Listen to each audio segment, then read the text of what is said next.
Hi, good morning everyone. Let's get started with the next topic for this training, which is on SAP Delivered Checks.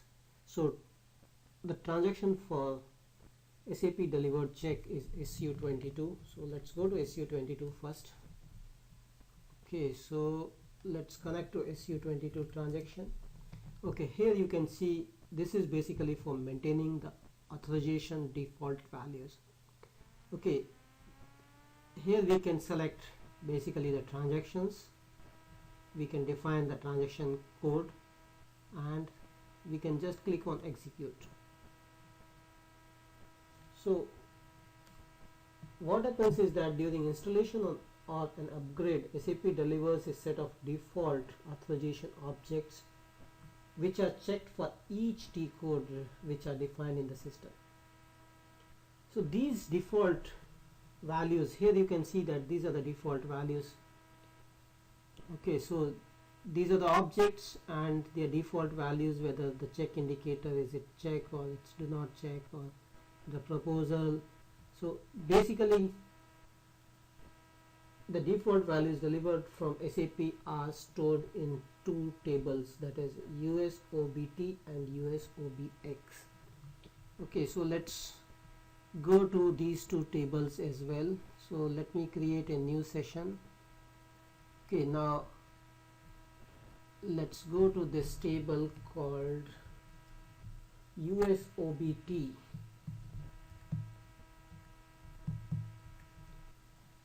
Okay, so now we are going to a table called USOBT, and later we'll see the table called USOBX. Basically these are the two tables where the default values are stored. Okay, so here we can select, we want to see the default values, say for VA01. Okay, now here you can see that for this VA01, these are the default values, these are the fields and the activity list. Okay, so this basically shows the default values. Now let's go to USOBX table. So we are in USOBX table. Now let's select for VA01 how this table looks like. You can see this is your VA01, this is the object, and this is the modification date and flag and the type. Okay, so just see the difference between the two. Let me open one more window just to see how different these two looks like. Okay, so this table is USOBX, so let's go to USOBT table. So these are basically the SAP supplied indicator checks, and these values are populated from SAP. Okay, so these are the default values delivered. So we can see the difference in the two tables. Okay, so this is talking about the object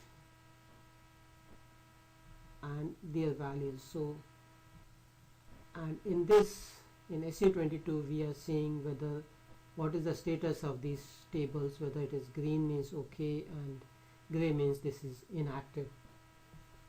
Okay, so let's see. Basically we have seen these objects, its check indicators which are there within the transaction code called VA01. So these are the different objects, their status, whether they are active or not, the check indicator, and the proposal status which is seen here.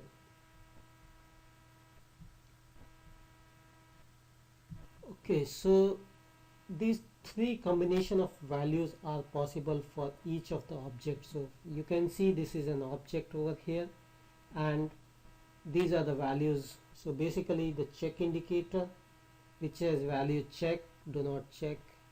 Then we have proposal status which is yes or no. So these combinations are possible, that is check indicator here you can see check indicator, do not check, no.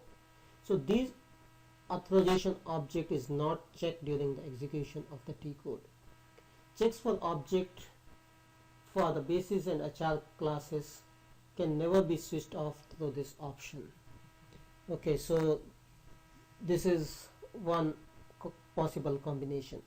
Second possible combination is check indicator is check and you have proposal status set to no.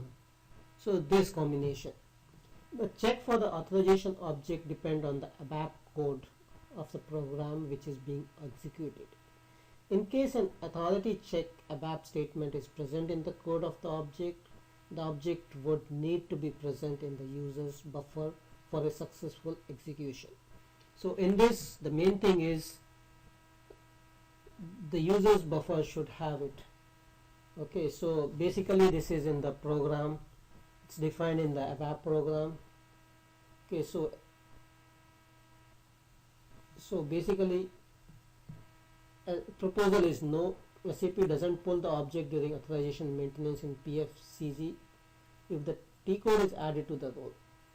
Typically these objects will not be checked during standard execution of the T code, but might be checked while following some of the many navigational options that are present inside a T code.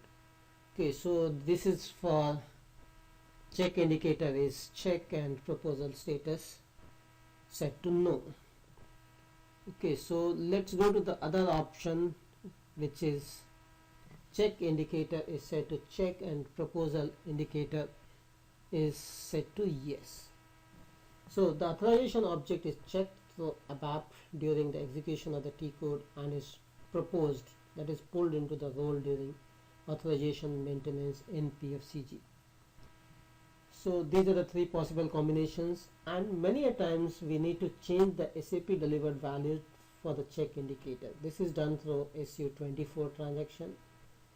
So the SAP defaults in SU22 should never be manually changed by a customer. So we should not come here and say, for example, if I just click here, say for example I am clicking here.